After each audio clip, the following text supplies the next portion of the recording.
歡迎收聽渣打市場快訊。渣打銀行播客系列隨時隨地為你提供市場觀點同分析。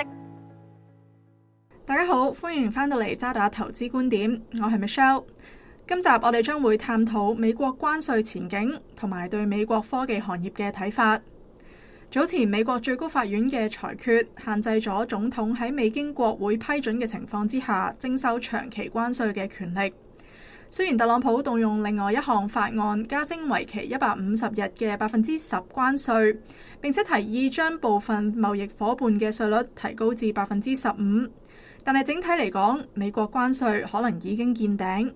尤其是係考慮到關稅對11月中期選舉嘅潛在影響。另外，受惠於強勁嘅基本因素同埋良好嘅流動性，我哋偏好風險資產嘅投資策略將會維持不變。加上上年減稅帶嚟嘅財政刺激，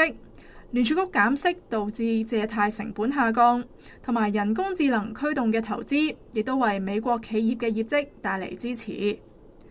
隨住人工智能投資持續推動對高階晶片嘅強勁需求，半導體行業喺2025年第四季嘅業績表現強勁。我哋而家預測2026年全球人工智能嘅資本支出增長將會由45%上升到54%，並且預計2025年到2030年嘅複合年增長率達到27%。整體嚟講，我哋偏好可以直接受惠於人工智能資本支出嘅增長行業，即係互聯網同埋半導體行業。而相比之下，我哋預計軟件業將會持續波動。雖然營運系統同埋網絡安全等等嘅基建軟件企業會因為佢較強嘅客戶整合能力而更具韌性。而喺亞洲方面，中國預計會喺即將召開嘅全國人民代表大會上面設定4.5%到5%嘅國內生產總值增長目標，略低過2025年嘅目標，但係就同佢喺2035年之前成為中等發達經濟體嘅目標相符。我哋仍然睇漲中國股票，尤其是係科技同埋通訊服務行業，